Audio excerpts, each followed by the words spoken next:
बेटे ने रोजेदार माँ को कब्र में पहुंचा दिया और वहां हर रोज अपनी माँ से यही कहता कि तेरी अब उम्र रोजा रखने की नहीं बल्कि कब्र में जाने की है, तो रमजान के रोजे की तैयारी न कर, कब्र में जाने की तैयारी कर।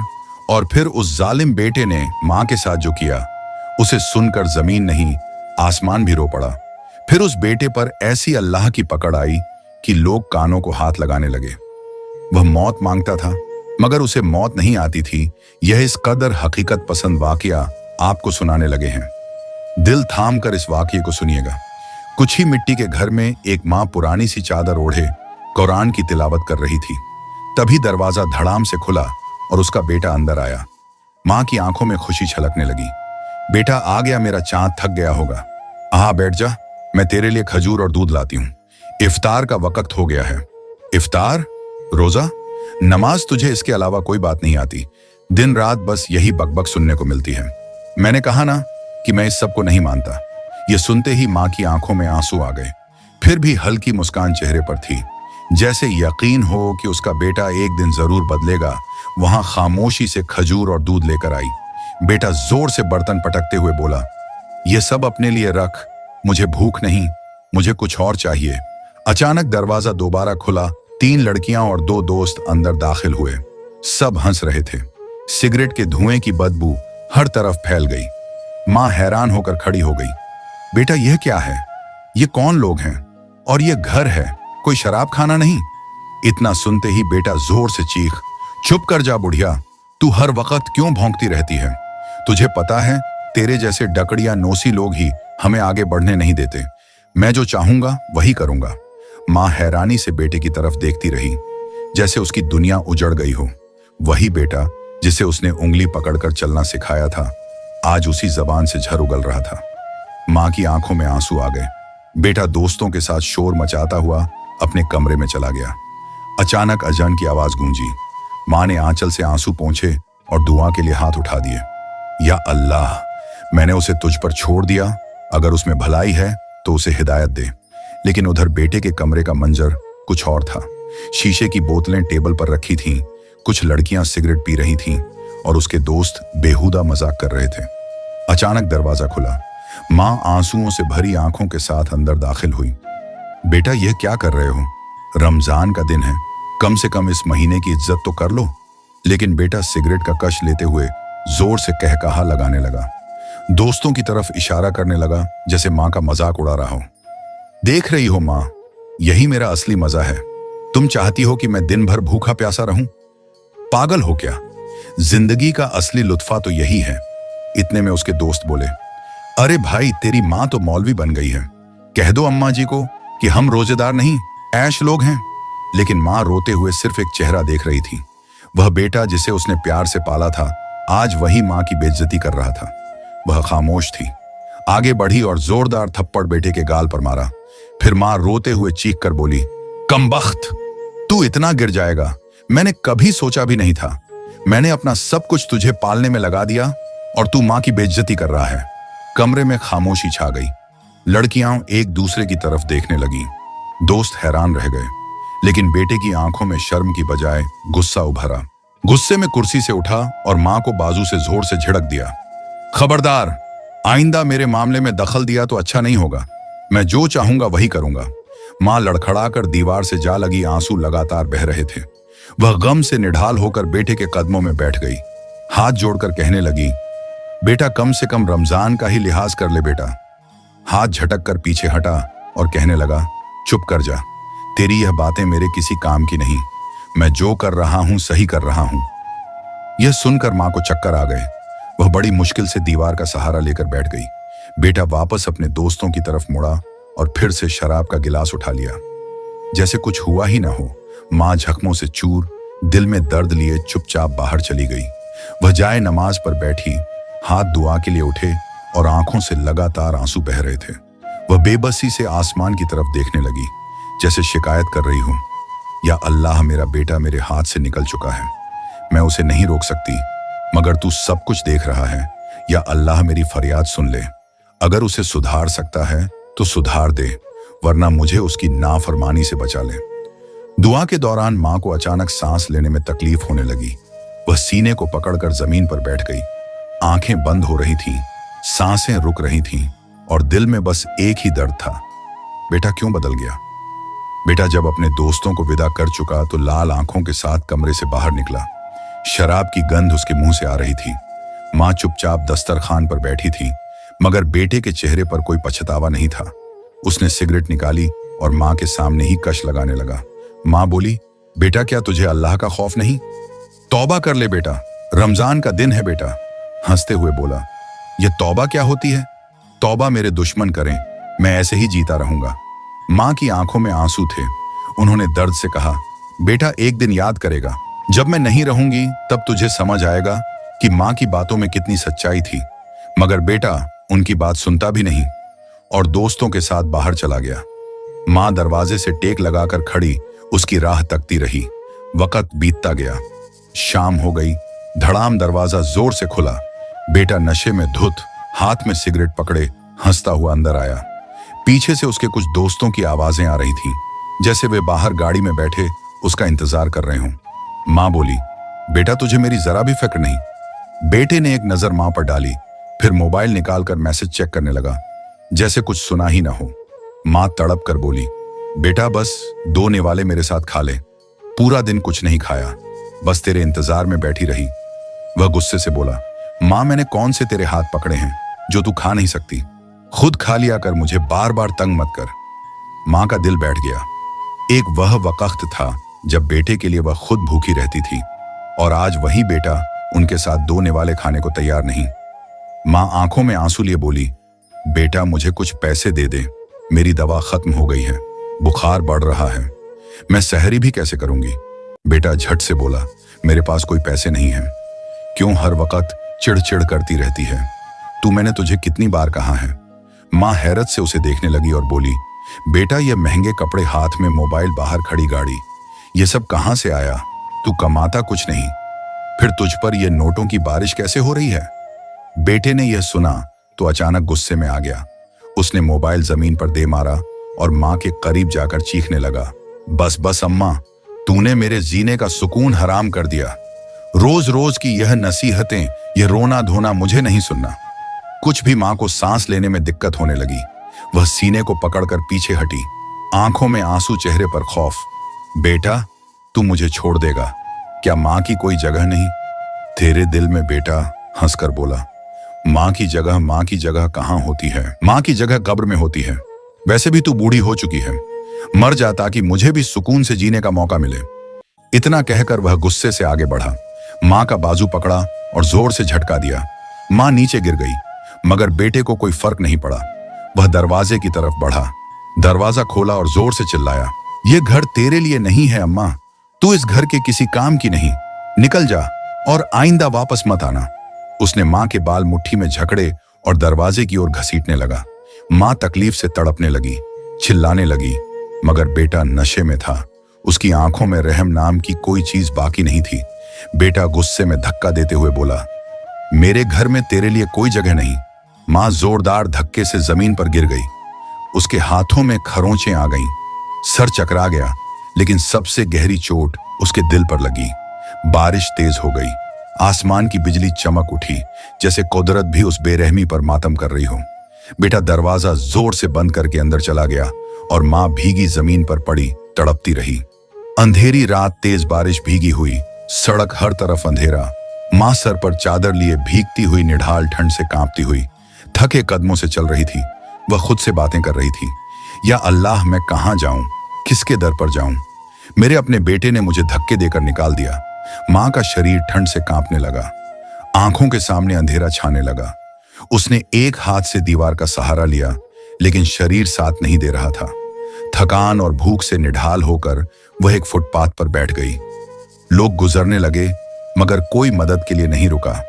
मां हिचकिचाते हुए कांपती आवाज में बोली, क्या कोई मुझे एक निवाला दे सकता है? क्या कोई मुझे दुआ के लिए 2 पैसे दे सकता है? मगर कोई भी मदद के लिए आगे नहीं बढ़ा।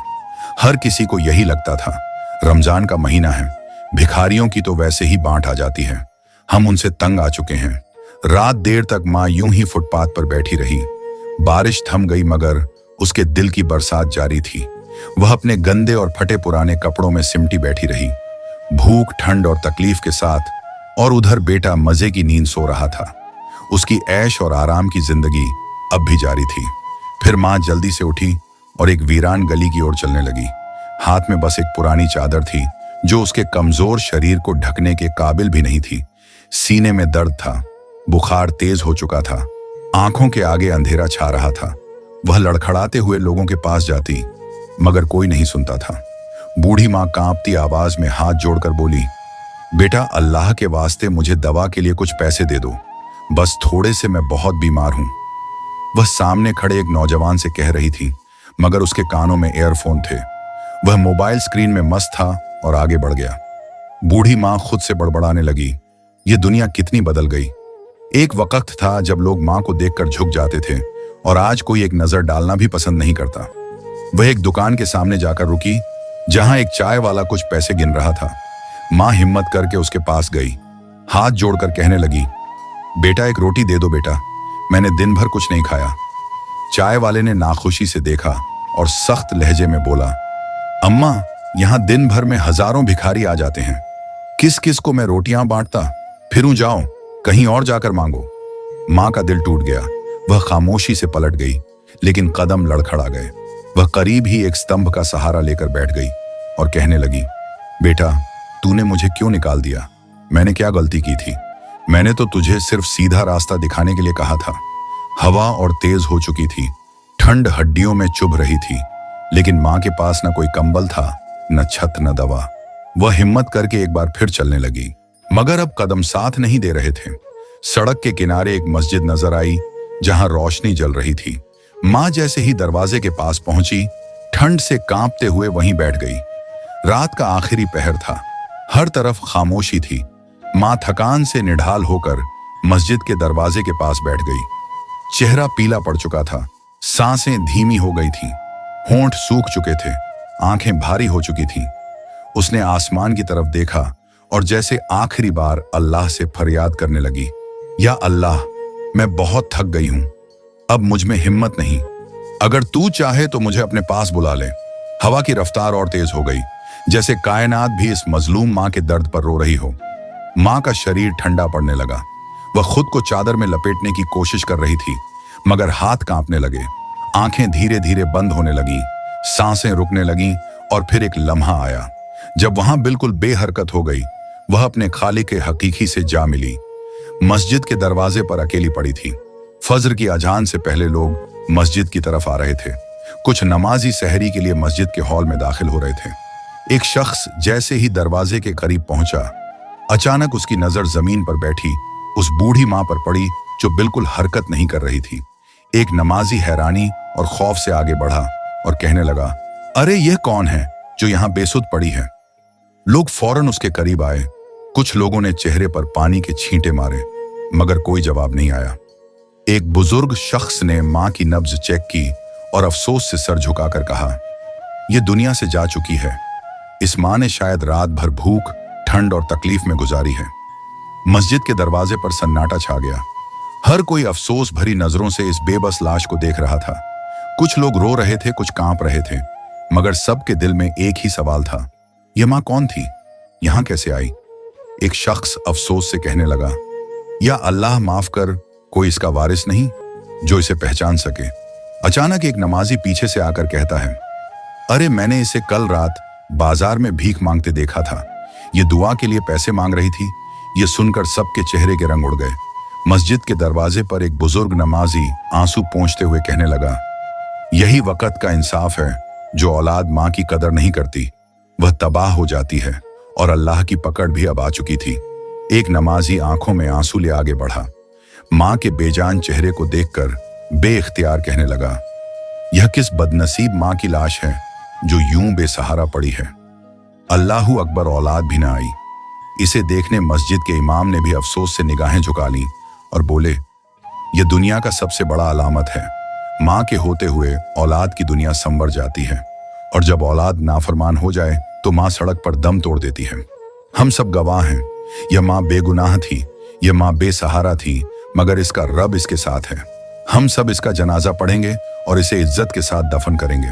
कुछ बुजुर्ग आगे बढ़कर मां के कफन दफन का इंतजाम करने लगे।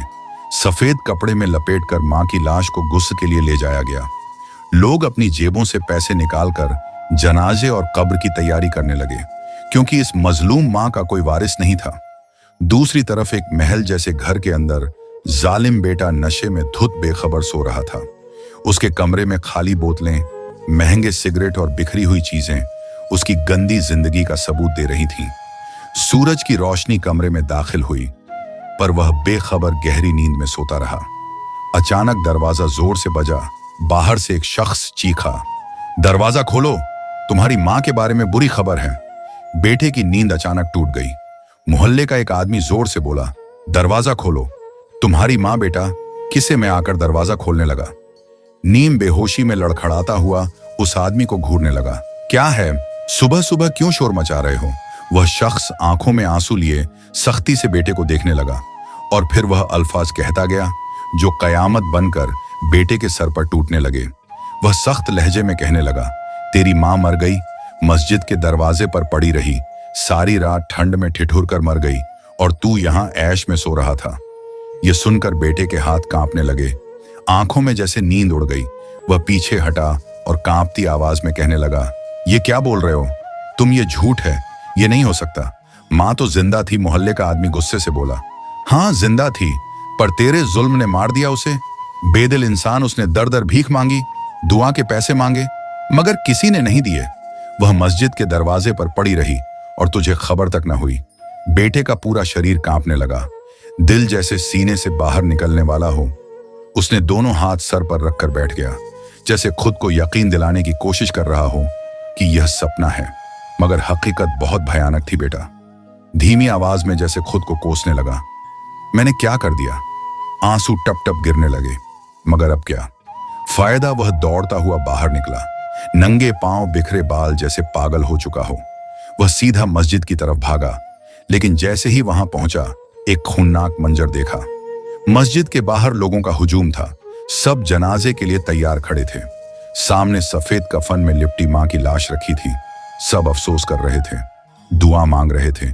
बेटा जैसे ही पहुंचा एक झटके से रुक गया, आंखें फटी की फटी रह गईं। वह चीखते हुए, रोता हुआ आगे बढ़ने की कोशिश कर रहा था, मगर एक बुजुर्ग आदमी ने उसे सख्ती से पकड़कर रोक लिया। बेटे की हालत पागलों जैसी हो चुकी थी। वह तड़प कर कहने लगा, मुझे मां से आखिरी बार मिलने दो, मैंने गलती की, मैं नाफरमान था, मैंने अपनी मां को मार दिया, मुझे माफ कर दो। बुजुर्ग आदमी सख्ती से बोला, नहीं, तुझे अब यह हक नहीं।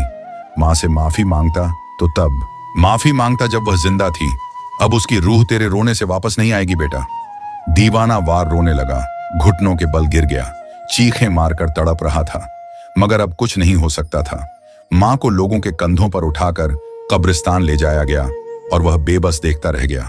वह बेचारगी से रोता रहा, मां मुझे माफ कर दो, मां वापस आ जाओ, मैं गलती कर बैठा, मैं नाफरमान था, मैं जालिम था, लेकिन मां बस एक बार माफ कर दो।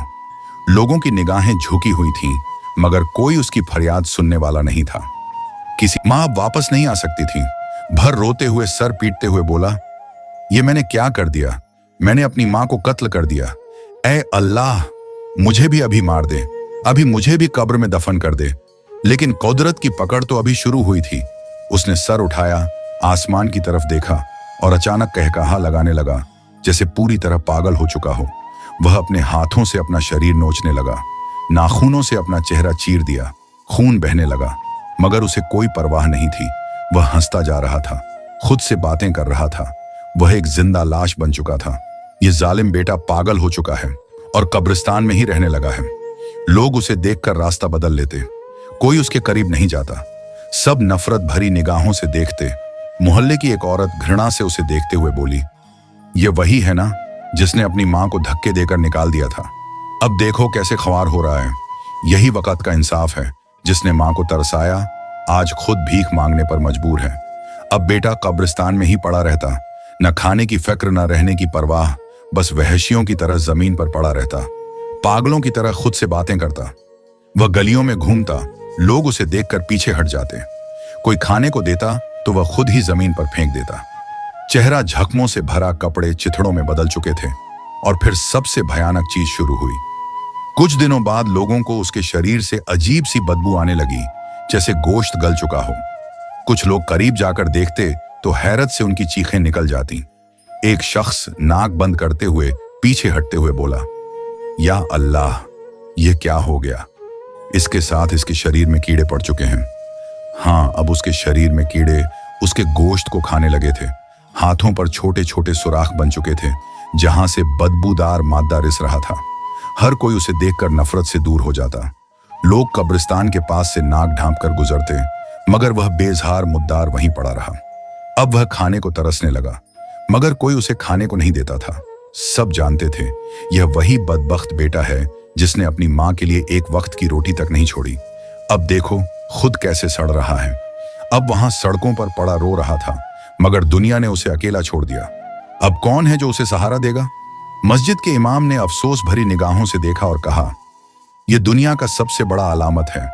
मां के होते हुए औलाद की दुनिया संवर जाती है, और जब औलाद नाफरमान हो जाए तो मां सड़कों पर दम तोड़ देती है। हम सब गवाह हैं। ये मां बेगुनाह थी, ये मां बेसहारा थी।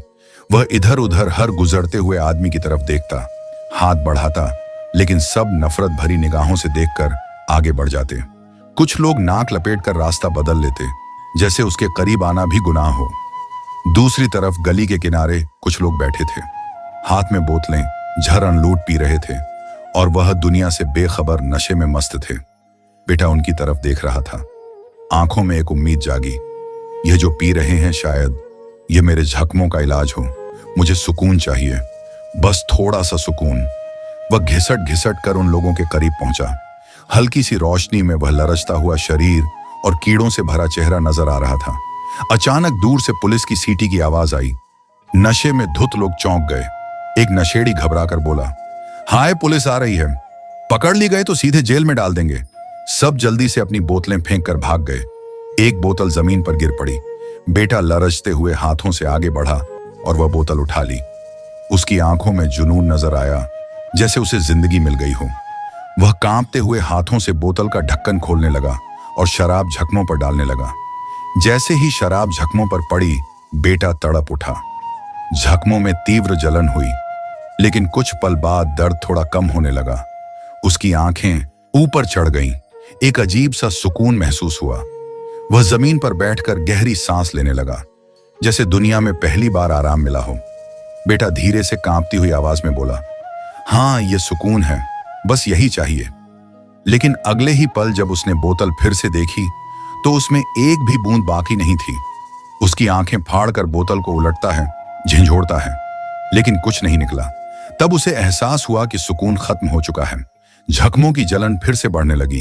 वह चीख पड़ा, शराब, शराब, मुझे शराब चाहिए, कोई मुझे शराब दे दो।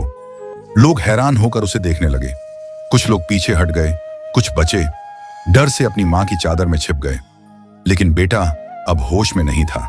वह दीवाने की तरह दौड़ता, हर आते जाते आदमी से हाथ जोड़कर कहता, अल्लाह के वास्ते मुझे बस एक घूंट दे दो, मेरे जख्म जल रहे हैं। लेकिन कोई जवाब नहीं आया। अब वह नंगे पांव घिसटते हुए सड़कों पर चीखने लगा, फिर अचानक जमीन पर गिरकर पागलों की तरह रोने लगा। अब उसकी सांसें तेज हो गईं और वह चीख चीख कर लोगों से कहने लगा, ऐ लोगों, कभी मां को मत सताना। गली से लोग गुजर रहे थे, कुछ लोग रुक कर देख रहे थे, लेकिन कुछ नहीं कर रहे थे। सब नफरत से देख रहे थे। लेकिन बेटा चीखते हुए हर गुजरते आदमी से यही बोलता, ऐ लोगों, कभी मां की नाफरमानी मत करना, वरना तुम्हारा अंजाम भी मेरे जैसा होगा। फिर अचानक उसका शरीर झटके से लहराने लगा, हाथ लरजने लगे, आंखें ऊपर चढ़ने लगी। वह जमीन पर जोर जोर से हाथ मारने लगा, लेकिन अब कोई उसे बचा नहीं सकता था। अचानक उसकी जबान लरजने लगी, आंखें बंद होने लगीं और फिर एक झटके से उसकी गर्दन एक तरफ गिर गई। अब वह बेजान हो चुका था। रात के वक्त कुछ लोग उसके पास जाकर देखते हैं, कुछ बच्चे डर से पीछे हटने लगते हैं। एक बूढ़ा शख्स अफसोस से सर झुकाकर कहता है, यह नाफरमान औलाद का अंजाम है, अल्लाह हर मां के नसीब अच्छे करे। लोग अफसोस से सर झुकाकर कहते हैं, इसे जमीन में दफन कर दिया जाए, मगर कब्रिस्तान में भी कोई जगह नहीं थी। इस तरह उसकी लाश कई दिनों तक वहीं पड़ी रही, यहां तक कि बिल्डिंग वाले आकर इस तरह वह जो कभी शाहाना जिंदगी जीता था, अब सबसे बुरे अंजाम तक पहुंच गया। मां की तकलीफ उसकी आंखों से गिरते हर आंसू की बूंद और उसकी दुआ का असर कभी बेअसर नहीं होता। जो अपनी मां को तकलीफ पहुंचाता है वह अपनी तकदीर के दरवाजे खुद बंद कर लेता है। मां की दुआ कभी बेकार नहीं जाती। उसका हर इंसाफी कदम एक दिन वापस आता है और वह जालिम के लिए एक इबरत बनकर उभरता है। यह कहानी सिर्फ एक इंसान की नहीं, पूरी दुनिया के लिए एक सबक है। जब किसी ने अपनी मां को रुलाया, उसके लिए पूरी दुनिया का सुकून खत्म हो गया। जो अपनी मां को तकलीफ देता है वह अंत में अपने आप को तकलीफ की गहराइयों में पाता है। यही है हकीकत, यही है इबरत का निशान कि मां की इज्जत और मोहब्बत में ही सुकून है, और जो इस सुकून को चुरा लेता है वह खुद सुकून से महरूम हो जाता है। दोस्तों, आज का वाकया कैसा लगा? कमेंट बॉक्स में अपनी राय जरूर दें।